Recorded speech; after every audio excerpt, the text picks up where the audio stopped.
My name is Nthabeleng. I am the moderator of today's session, and with me I will allow all my panelists just to give their names and the festivals they come from, and I'm also only going to give them 2 minutes. I would like for the session to go as follows. I will suggest some of the questions which I would like for us to discuss, but I also would like to give audiences an opportunity to speak, because I want to believe that you're also content creators, and there are maybe probably burning issues which you'll want to understand in some of these festivals. And I hope to see some of the feature films and the productions that you guys are doing being supported at these festivals. And I think I look forward to today's session. Welcome. I would like to start with Odo. Onke, we can start with you. Good afternoon, everyone. I'm Onke Dumeko. I'm from the National Film and Video Foundation. We are a national funding body for all things film, from ideation to completion, marketing and distribution. And then we also fund film festivals, obviously, and different products alike, like screenings. It's a pleasure to be here. I'm Tarha McKenzie, and I'm the festival manager of the Encounters South African International Documentary Festival.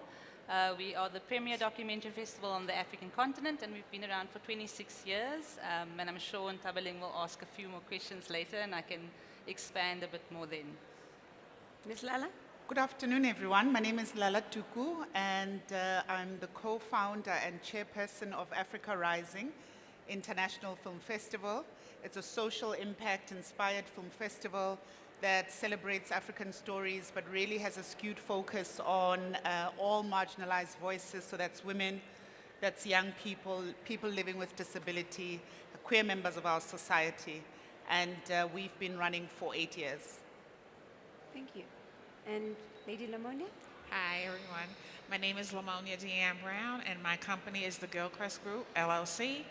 My company has been creating and building and elevating film festivals for quite some time in the United States, including the American Black Film Festival, the Hamptons Film Festival, and most recently we built and created the Essence Film Festival, which takes place in New Orleans. Thank you. And lastly, Lyse? Hi, everybody. My name is Lyse Ishimwe. I'm a festival programmer for the International Film Festival Rotterdam, and also programmer for Black Star, which is a film festival in Philadelphia, and then recently artistic director for the Fame Short Film Festival, which is taking place as from tomorrow here in Cape Town. Thank you. Just to check, are we audible? Can you hear us? Thank you, thank you. So I think I will start with you, Onke. What is the reasons for the NFVF supporting the festivals, and what are your objectives, and what are you intending to promote and find from these festivals? So, like I said, we fund across the value chain when it comes to film. And festivals sit under the ambit of marketing and distribution, because they definitely are an avenue for the films that people create to be distributed, right? Primarily through the screening schedule of a festival. But festivals obviously also offer an entire host of opportunities, right? Obviously from networking as a very obvious solution that they provide. But the pitching, the ability to get a project over the line, there are just so many different avenues that a festival offers. The panel sessions, the master classes, the learning and development and all of those things. So a festival, to the extent that it is well curated and executed, can really, really be a really full service component for a project and for a filmmaker. So that's why it's important for us to fund them.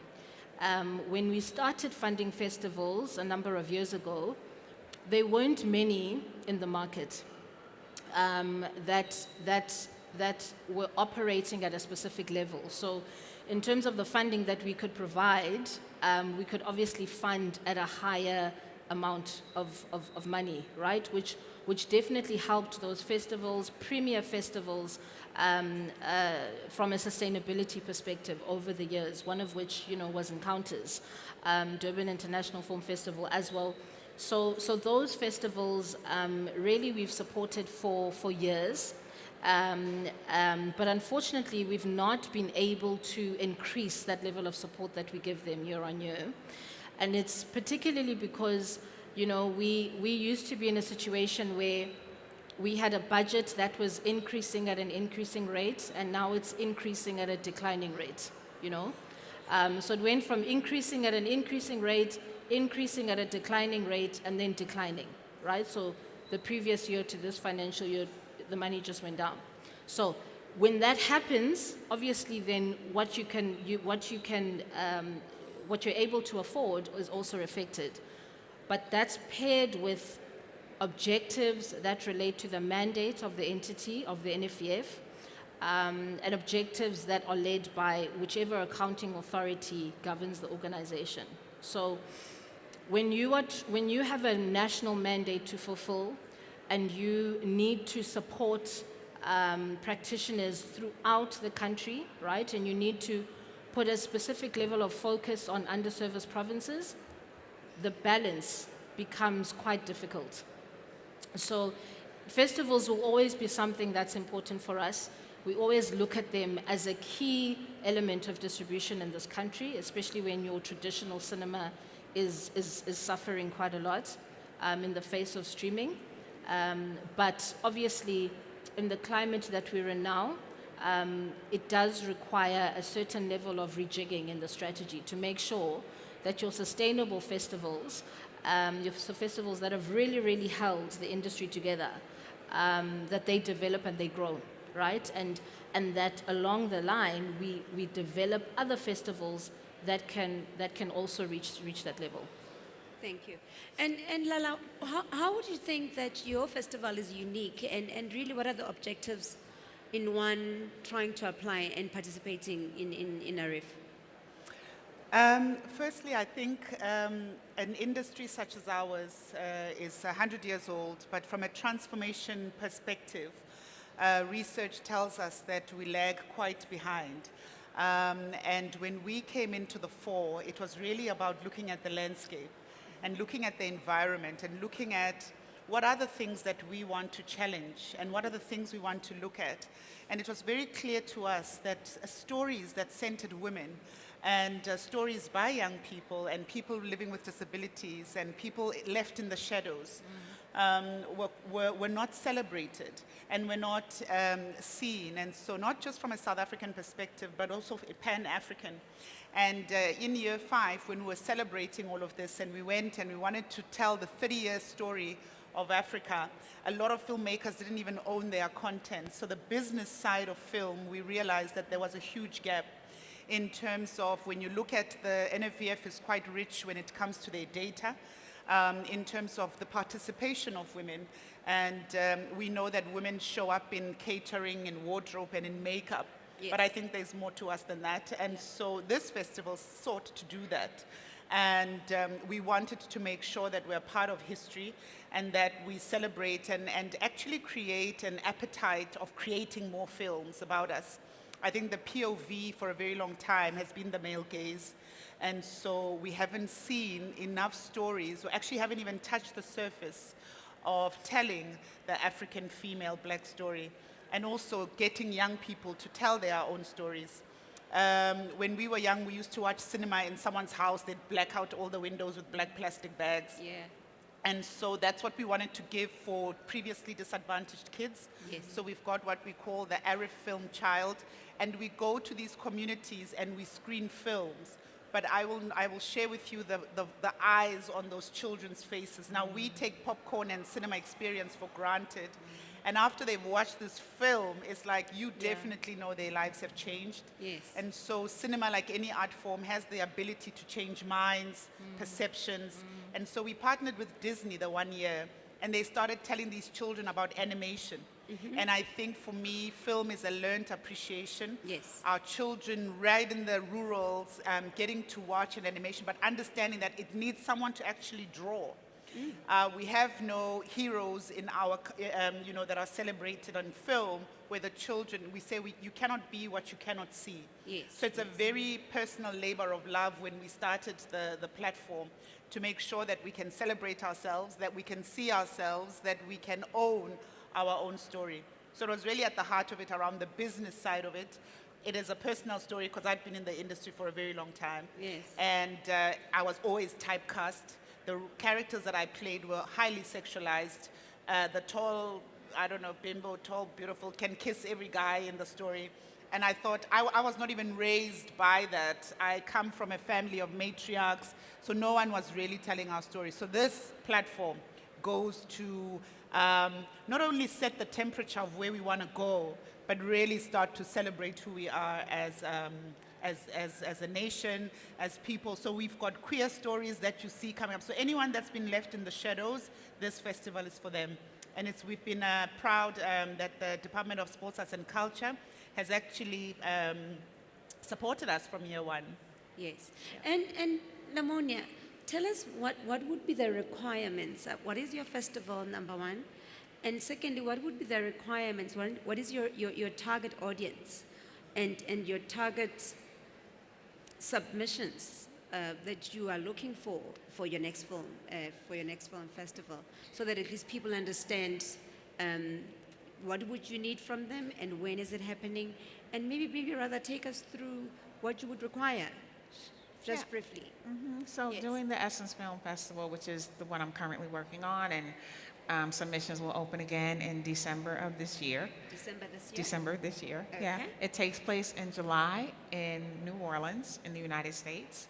Okay. And the requirements, we do require that the filmmakers be Black or of African descent.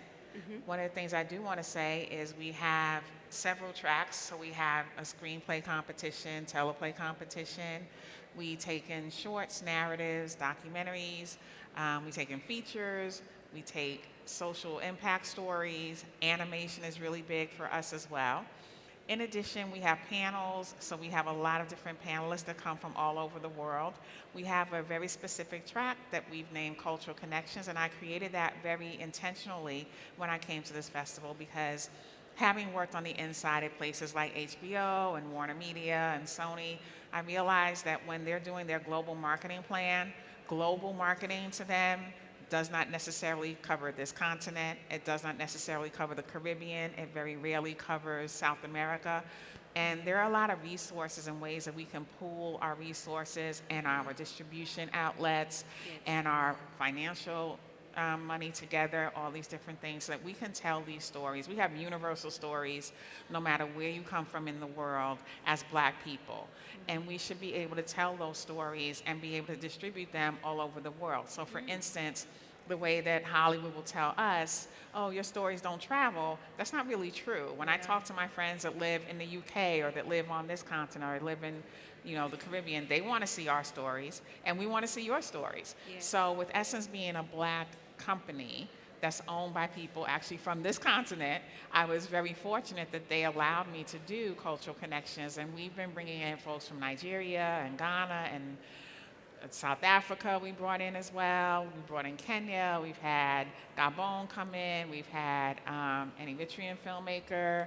We've had everyone come in, and so we have stories from all over. So please feel free to submit to Essence as well, and try to get there. We can do your visa letter for you. We'll do whatever we can. We'd love to have you there. Nice. So at least there is that compensation too. So you also administratively help the filmmakers to come and attend the festival once they are being selected and invited to the festival. Administratively, but not financially. Yeah. Administratively, not financially. Yeah. Okay, cool. And Tarha, encounters. How do you think it's unique, and how do you intend retaining it, knowing that documentaries are not everybody's kind of juice, and they're strong, and not everybody would love the facts that come from there. How do you intend retaining it, and how do you intend pushing and ensuring that the festival is well attended, the selection is done purely to ensure that we need to get what we need to get from documentaries? So the appetite for documentary is actually quite big There's Yes. a lot of people, specifically in South Africa. They're sitting in the audience right now, a lot of documentary filmmakers. Welcome. So the appetite is there, and I think that's one of the key selling points for Encounters at the moment. I mean, it was a battle in the beginning, but you know, there's an appetite. We've also been around for 26 years, so we have a dedicated audience. 26 years, Yes. guys. So we have a dedicated audience who come year after year, and it's like the event of the year for them. So that's something we're very lucky to have. But with that being said, I think what makes our festival really unique is the curation and how we go about programming, because we are a public-facing festival. So we take that into account. We take into account what's happening in society, what's happening locally, what's happening internationally. We kind of have our finger on the pulse, you know, as to what people want to watch. So I think those are a couple of the unique selling points about the festival. But not only that, we also run different industry sessions during our festival. But not only that, outside of the festival, we have other programs like the Junior Movie Club, Rough Cut Lab Africa. We train festival organizers in community festivals. We have Chi in the house here from Seniba, who we trained in Bloemfontein. We've trained in Limpopo, Gorong Film Festival, which has also just gotten some really good funding from the NFF. So it's amazing to see how Encounters play such a big role in the pipeline. So whether it's showcasing films, whether it's training up-and-coming youth in showcasing films at festivals, or whether they're into curation, we do all of these kind of programs throughout the year, which is, it's really important. And also with Rough Cut Lab Africa, we kind of see films coming from that to the festival. And the same with Durban Film Art, we work with very closely. So films, documentaries that have been pitched there will then submit to Encounters, and then we'll springboard their films and the filmmakers. But I also wanted to speak about the Junior Movie Club. So we just find it really important to teach the younger or the youth about film literacy. Because you'll be surprised how many youngsters don't know how to read film. Yes. They don't know what's happening politically. Yeah. They don't know like a lot. So being able to use film as a tool at these Junior Movie Club events and showcases we have, it's amazing to see how they interact with the work, how they communicate, what conversations they have, and not only in English, in all the languages, so that everybody feels included. So, yeah, that's it in a nutshell. And Lyse, the Rotterdam Films Festival, tell us more about it, and really what are the other selling points besides just bringing in films? What is your focus, and really how would South Africa benefit in participating in the festival? So I've been with the Rotterdam Festival for, I think, 5 years now. So I work in the short and feature section. We cover all types of genres from, documentary, animation. I'm particularly in charge of finding African films.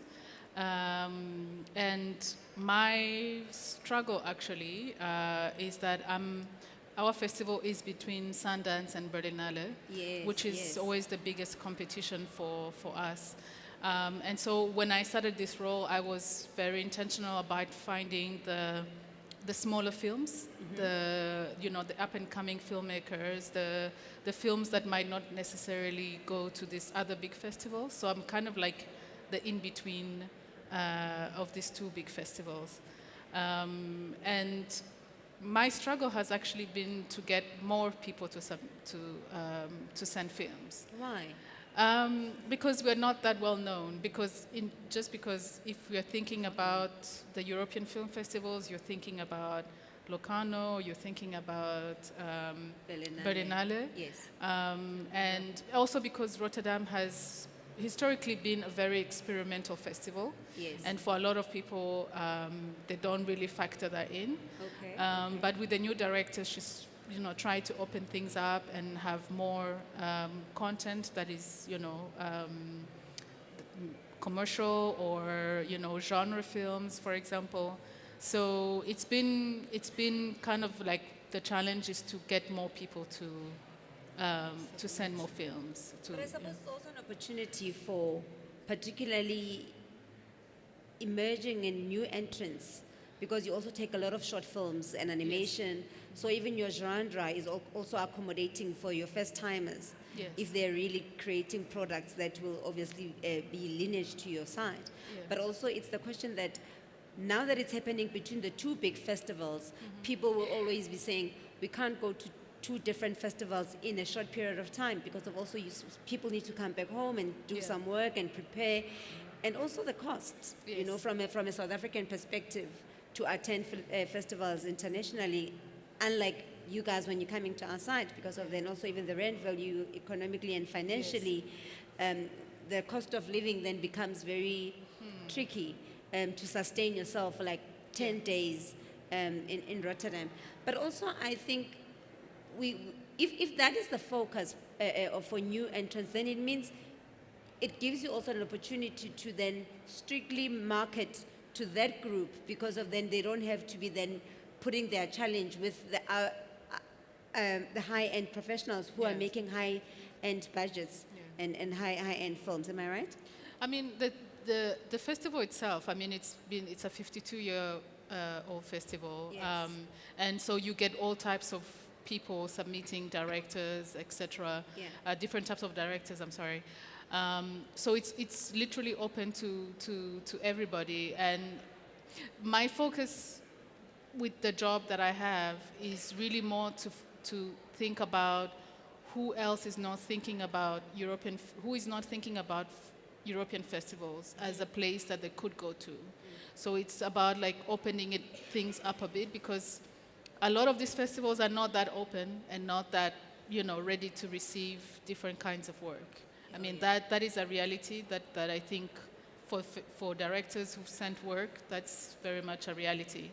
And so the idea is just to say, you know, if you do have a film and if you want to send the film, send it, you know, and not just to one, send it to 3 or send it to 4, because you never know where it lands.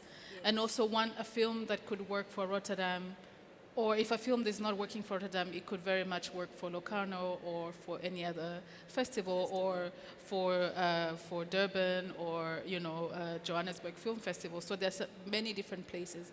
But I think the struggle sometimes for filmmakers is you take 5 or 6 years to make this wonderful film, and then afterwards you don't know what to do, because the idea of distribution, you know, the work that distributing a film requires is a lot of information for directors, because you've already taken all this time to create this, and then once that's finished, you don't know where to go. So it's very important for directors to already think about, while making the film, to think about where you want it to go, because the first place that your film plays is very important. Yes. Because festivals are also looking for your premiere status. The premiere status of your film. Yes. So the first place that it goes to, or the first or second place, is extremely, extremely important, because it's going to determine the rest of your trajectory of the film. Yeah. And I suppose also it becomes another factor could be the themes. Because you may find that the kind of theme that you have on that year does not serve another filmmaker, because of maybe their film does not talk to the theme of the festival, right?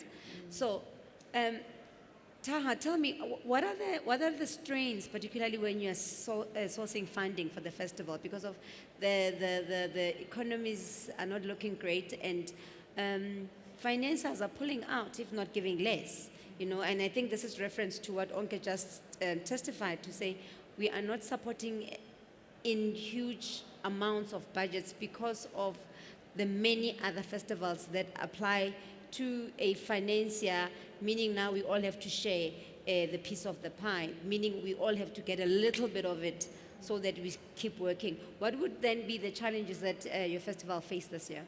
Yeah, I mean, I think most of us in this space, this arts and culture space, are struggling at the moment because, like Onke said, the pool is, there's too many fish in the pool, basically, or in the sea, and we're all fighting for that one bit of funding. So the way Encounters goes about it, and you're welcome to look on our website, www.encounters.co.za, to see who our sponsors are and funders. So every year it changes, but our key funders are the National Film and Video Foundation as well as the City of Cape Town. Luckily, we've got 2 big government funders on board. But you've got to think outside the box. You've got to think, when you are curating, what do your films speak to? So we don't curate thematically. We work with our selection of films, and then our themes come from that. So if there's something that's climate focused, who can you reach out to that's funding climate stories or funding panels about climate? If you have gender-based violence films, how do you tap into that kind of funding? So it's just thinking creatively, how do you actually get the funds? And this is often only locked down. Lastminute.com, for anyone who's in this field knows this. So it's just thinking creatively and also tapping into the corporate space as well. So how do you sell out a cinema or screening to Investec or something like that? Just thinking creatively around funding.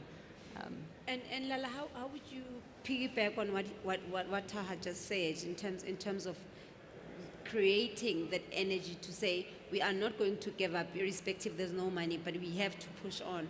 What also then motivates curators and festival directors to continue doing the work, because you can't just stop?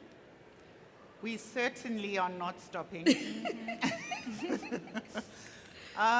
We are not stopping. I think we're very far from stopping. I think the funding challenge is a huge challenge.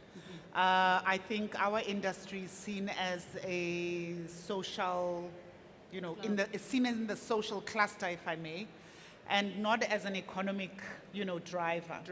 And we've seen that stats tells us, history tells us that we contribute significantly to the GDP. Yes, we do. And once we can have policymakers and once we can have people who can really move the conversation forward, we can really start to see that this is an economy. The creative economy is something that is not looked at, and we're coming. We are there bubbling under, and one day we'll be recognized. But currently, and I think you touched on it about thinking outside the box. Yes. And I think what keeps us going is the impact. There's huge impact that each small film festival, big or small, creates. And I mean, what we do with the small funds that we get from the department, and I see they're here, we actually decided in year 5 that we're going to do what we call on funding. Okay. So we take a percentage of what we've been funded, and we then find a story. So a young man stood up and he pitched his story. And we said, we seeded into his film. So we gave him 50,000 Rand from our budget that was not great. And with that, he was able to go raise another 2 million because he had our letter that said would give him the 50. So for me, that's the kind of impact that we're saying, we're gonna tell those young, thank you. We're going to tell those young stories. Yes. And on the panel, it was a panel like this, and Tony Goroge was one of the, in fact, it was a one-on-one with Tony. I'm sure you know Tony Goroge. Yes. An esteemed performer and director. And I said, Tony, would you mind directing, kind of like holding his hand? So right there in the room, we're able to crowd, not only fund, but crowd crew. Yes. And that's what ARIFF is about how do we hand the baton down, but really start to cultivate a supportive structure amongst us. During COVID, it really showed us. I think COVID, we learned a lot, but what we learned from COVID is we were able to reach far more people. Obviously from our target audience, which were previously disadvantaged communities, really deep, we couldn't reach there, but in terms of globally, we then, instead of how we packaged and how we curated, we started getting, invitations to come and, tell them what ARIFF is about. So I think sometimes we have to look at our challenges and say, what is the opportunity that lies here? And perhaps there's something we could do together and we could collaborate, because I think collaboration is going to be the next competition in terms of really clubbing together and putting a case to government to saying there is a creative economy, and there's really an impact and there's growth that sits here. And from a job perspective, you can see the stats in terms of what this industry is able to do from a job perspective. So I think we need to, so we're not stopping, in short, anytime soon. And Lamonia, how would you think, thank you. Sorry, Lamonia, how would you think you remain relevant amidst AI, amidst online content, which is glued on everybody's phone, amidst the challenge of people now being lazy to leave their homes because of they can access content from any corner of the world. How do you remain relevant? And I think also, Lyse, that also I would like you to touch on that, because now we are really fighting with the foes. We're really fighting technology. We're really fighting AI and 4IR. How do we as festivals remain and retain ourselves so that people continuously come and support and always be energetic at our festivals? And I think I'd like to give you that opportunity. Yeah, I think people are always going to want to come and watch films on a screen. You know, they will watch them on their mobile devices, but there's always going to be an appetite for people to watch films on a screen. I don't want people to be afraid of AI, though, because AI can be very helpful in your filmmaking process if you know how to use it correctly. And I think that we, as the Black global filmmaking community, need to really figure that out and hone in and make it something, a useful tool for us as opposed to the enemy of us, right? Yes. So we will remain relevant. I mean, one is essence, right? So they're going to remain relevant, right?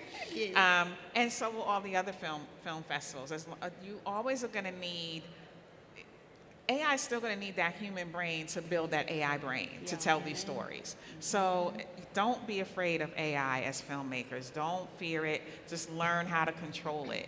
And you can do that. There's plenty of ways to do that. There's plenty of different AI platforms that you can use and will help you out with your story. But it will never take over. It's not going to happen. That's my feeling. What's your feeling? Yeah, same. I think there's always going to be people that want to, I mean, the magic of watching films with other people is something that will always be there. And also with all these platforms like Netflix, etc., you can definitely tell there's a difference between the content that festivals have and the content that these platforms have. And there's a lot of beautiful work that doesn't get taken up by these platforms. And that's what festivals offer. The festival offers that the discovery. The discovery of content that you will never probably see again after that point. So yeah, I think festivals will I mean, some festivals have been there for 60 years and they will completely be able to carry on. I think maybe the challenge is to have festivals on our continent that lasts. I think the lasting factor is so important for us here. To be able to keep on doing what we're doing, especially with film, especially when the money is kind of drying up. I think we need to be able to support our own to be able to keep it lasting, because to have something that lasts for that long is actually very imperative in that sense. And because also these platforms don't belong to us, but the festivals that we create belong to us, and so we need to be able to make sure that they last in that sense. And I think maybe anybody could take this question, because I think what the audiences are usually faced with is somebody would love a particular film that was shown at the festival, and they've got nowhere to find it. Because we know that not every broadcaster, not every distributor will take some of the films that we see at our festivals, right? And now the audiences are saying, I'm looking for this film, but it was an African film in a continent somewhere. I saw it at this particular festival. How do I get access? Because I suppose after 3 years of showing a particular film, 3 years later, if somebody looks for that film, as curators as well as the festivals, you are unable to give the people the contact of the filmmaker. Because that's what we have. Because we were excited, we were enjoying the film on that particular year when we showcased it, and then next year or next week somebody says, I want this film. I think the festival circuit is particularly harsh for directors because, you know, I've seen directors who've come you've shown their work at Berlinale or shown their work at Locarno, or even the smaller festivals. And maybe your film goes to 2 other places and then it's over. Then your run is over. And I think that's the heartbreaking thing about African films, is that we the distribution is so bad for African films that me, who is based in Europe, gets to consume more African films than people on the continent. And that is, for me, the greatest imbalance there is to African content. My biggest hope or my vision is to play some sort of role in that and making sure that African films get seen on the continent. And I think the distribution is something very colonial, that we're not supposed to see our own stories.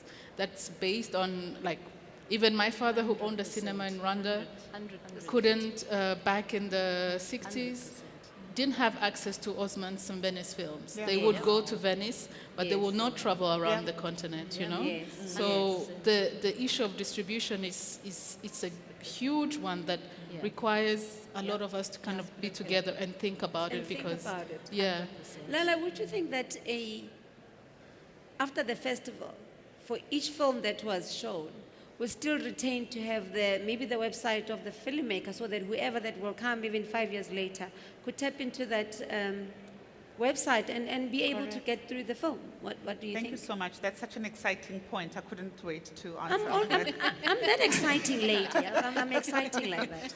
So what we did 2 years ago was exactly that, and we looked at how do we assist, because if our focus is on young people or people who were previously disadvantaged, who do not know, so where do I go? What next? Yes. We thought we need to be that enabling or a conduit to allow them to then move forward. But you see, in my day job, my 8 to 5 job, I work for a national broadcaster. So my real job, I work for the national broadcaster, and we've just launched SABC Plus. So what I've been working on is a film festival corner, where we're actually going to showcase all the films from whichever festival that we then can say, this is what was at this. So it's like a pop-up channel. Nice. Just coming out of my love for, and just really saying, how do we make this thing accessible? How do we just become accessible? And so we thought, I spoke to the festival director and I said, I know the idea stemmed from here, but if we did it here, it wouldn't have scale. Because we'd just be starting, but where I work my day job, it could probably have scale and really then house, and for us, it wasn't about whose idea, it was about, we want to see it done for the industry. So where it's set didn't really matter for us, but how it is that, we can. And Onke, how would you come in? Because not only about festivals, but even I think as the NAVF, we all support these films, and then they have their shine and their light. And then some of them, not everyone will get a distributor. Some of them, we have a lot of films that are not finding space. How do you think we can solve this problem? Because really, distribution is a challenge. What do you think is feasible, so that at least we don't have filmmakers that claim to be filmmakers when there's a wedding and say, guys, come see my film. Then there's like a film night during a wedding. How can we help the situation?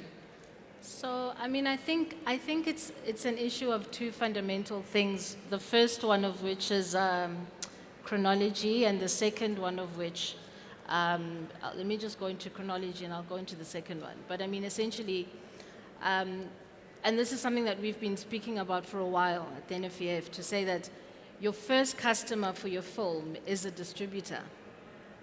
It's not actually the person you're doing the film for. I know it's not something that filmmakers like to hear, but it's the truth. If you want your film to do something for you, right? But your first customer is your distributor, because they have to walk the journey with you. So to your question before, the plan needs to map out the different festivals of all the thousands of festivals around the world, the different festivals domestically which your film can go to, which doesn't have to necessarily be the big name festivals, but the festivals which are fit for purpose for your film. And then the festivals internationally which also are fit for purpose, right? And it's a matter of probabilities, it's a hit rate, but you have to try, right? You have to try to as many as you possibly can, but make sure that you reach a certain hit rate. You need to have a standard of a minimum, a medium of the festivals that you wanted to travel at. after that festival cycle run, you know that it's going to a certain distributor, a broadcaster, a streamer, or whatever, right? Because then that closes the cycle to say, after this film has screened wherever, this is where it can be consumed for a much wider audience if it's on a streamer or whatever the case is. So when you walk a path with your distributor from the get-go, that partnership with your distributor, and when I mean from the get-go, I literally mean from script. Because your distributor can say, kill this character, right? Let's not make this a comedy, let's actually make this a rom-com. Because it's more sellable wherever the case is. It doesn't necessarily mean that if it's an indie film, it can't be sellable. Because I think when you say that type of thing, people think, oh, but then what does that mean for indie films? The fact that there is even that genre for indie definitely means that it's commercial, right? But it depends on your strategy. So that distributor then walks the journey with you and maps out the process in terms of the consumption of your film.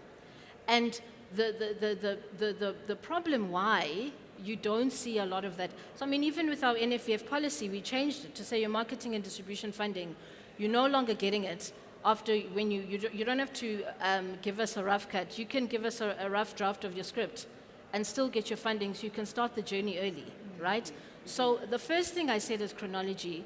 The second reason why you don't see it is just because of the lack of leadership in the space, frankly speaking, right?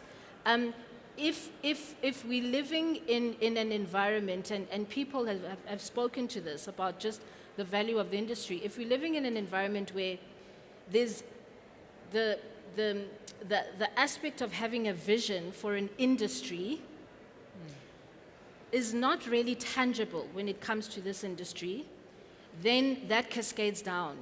And it affects the ability of people actually in the industry to do same. That's not to say that everyone is not a visionary, but the thing is, the reality is that, you know, the more organized you are in your approach, the higher the probability of success. But if it's not a cultural norm to have that thing, then you're not going to see it perpetuate with as many filmmakers as you should. A director also doesn't have to have all the solutions for distribution. Let a director direct. Let someone who is an expert in doing that do so. The problem is there's also a lot of negative connotations when it comes to distributors. That all they're there is to take the money and take commission and take whatever, but it really is a partnership more than anything else, where at a certain level you have to remove yourself from the process if there's a certain outcome of commercial gain that you want for the film. Yes. It's easier said than done, but it's done. It's been done. You know, in South Africa, Lala was talking about the research that we do. We have a box office report that we produce every year. And 2 years ago, there were 200 films released to cinema in South Africa. Now, of the 200 films released to cinema, 11 were South African. Of those 11, of those 11, they made 12.5 million in revenue. One of the 11 made 10.5 million of that 12.5 million in revenue at cinema. Mr. Bones, right? Mr. Bones, and we might think, you know, it's not my type of film, it's, you know, it's slapstick comedy and all of that, but it has a formula that works. Yeah. And it has an audience that works. And it is a franchise, so the marketing becomes easier. It's formulaic. At some point, it becomes formulaic, right? I hear you. So you need to allow for the space, because there's, even if you might not agree with the product, Yes. there's wisdom in the process. And Lisa also raised a very, very, she raised a very, very important point about, and I love the controversial way in which she put it, because she's right about the colonial aspect of distribution. You know, when COVID started, there was a theatrical house, I won't name it, that came to us and said, you know, can the NFVF help us revive the numbers in cinemas? No one's coming to cinemas anymore. Very, very big theatrical brand that everyone obviously knows. And I asked the question, okay, how many cinemas do you have in Soweto? One, right? What is the population of Soweto, right? So this concept of bums on seats is a very commercial concept that works in other parts of the world, where the preconceived notions about the population of the country are not that the dominant numbers in your population are not interested in content, right? In India, in China, China have built 1,400 cinemas in the past 4 years. Yeah.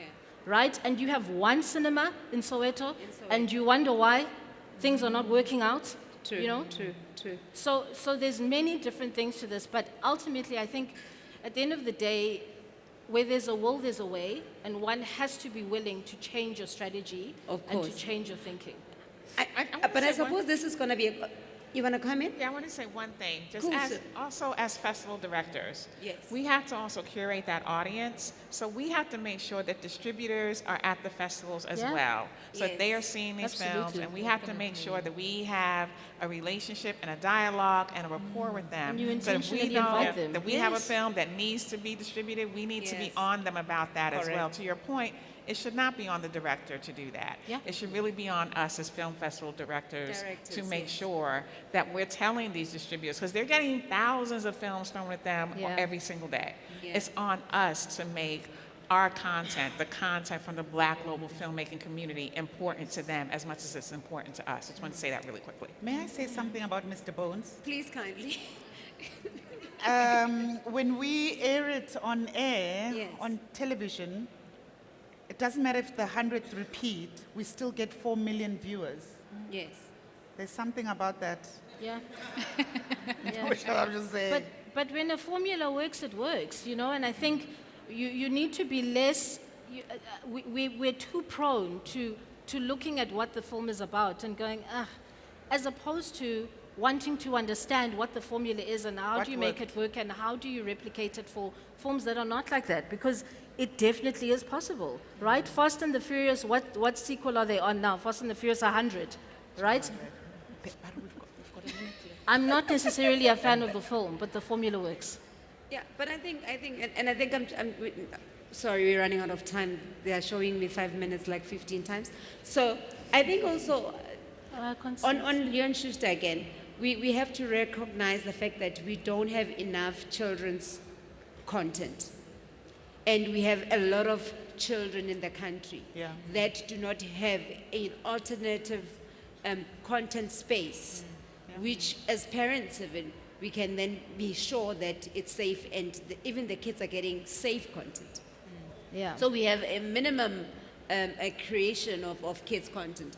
But leaving all of that, I would love for all of us here to, particularly the film festivals, in 3 sentences, when the dates, your next festival, the dates when you are requesting for content, and maybe if you can give out an email address where this content must be, or social media pages which people can follow to then get full details. I'll start with you, Lisa. Okay, very quickly, for Rotterdam, I am now doing submissions for features.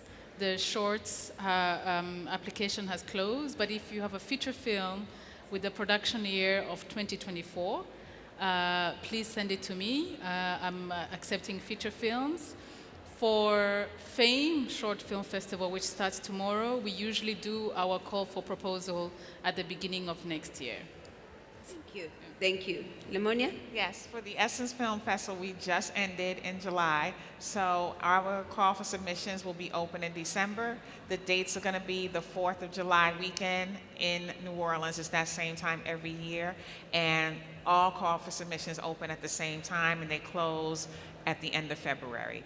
You can follow us on social media at Essence Film Festival on Instagram, Essence Film Festival on X, and also you can you can sign up at the email, at the website, which is essencefilmfestival.com. And also follow Essence Fest, which will also tell you everything Essence Film Festival is doing, so yeah. Thank you, Lamonia. Lala? For Africa Rising International Film Festival, all our social media handles are ARIFF_festival. It's a festival that takes place in November, so we're premiering on the 28th of November. For 10 years of ARIFF, we've decided that we select the films ourselves, so there's no submission, because we wanted to eradicate, or rather catch up with our history and really just set the tone before. So this year our theme is celebrating 30 years through film. And however, we do have panels and so forth, so do engage with us. But we look at all the portfolio of work, and then we select from there. Thank you, Tarha.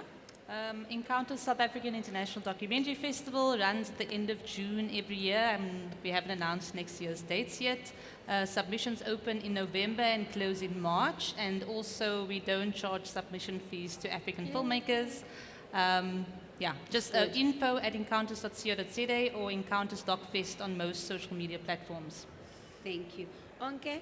Give your Is the NFVF address. opening My NFF address. ching ching? You can Give come Onke arrest at us. nfvf.co.za. You missed out a letter. Is NFVF opening any funding Funding calls that are opening are Yes. for co-productions, Tutuka co-production funding call next month in October. Then we do have some funding calls for special projects towards the end of the year. But the other ones will start Jan, Feb, March for the next financial year, which starts in April. But on the topic that we're talking about, if you fail to plan, you plan to fail. And are you giving us money for attending festivals very soon? We are giving you money for attending festivals Yes. from Feb, March. Yeah. So Okay. unfortunately, the money for now has been depleted. Okay. Surprise, surprise. But we're giving you money from next year, Feb, March. Yeah. Okay, Lamonia? Oh, yeah, and so I do other film festivals as well, so you can also follow me. I'm at Gilchrist Says on Instagram, so I talk about all the film festivals, so just follow me, you'll get all the info. Thank you, thank you. And lastly, I'd like to thank myself, you know? You are a very good host. Thank you very much. And everybody, I know that we were pressed for time. We could not take questions. They are not leaving. They're probably going to be here for the next 2 minutes, right outside here. Please ask them questions if you really think that I did not touch on some of the things that you are concerned. If I really said anything to hurt anybody, I'm sorry. But I always love everybody. And for everything that I say, it's a story. You did amazing, You are moderator. Thank you so much. Thank you, thank you. And thank you so much, guys. Thank you for having us.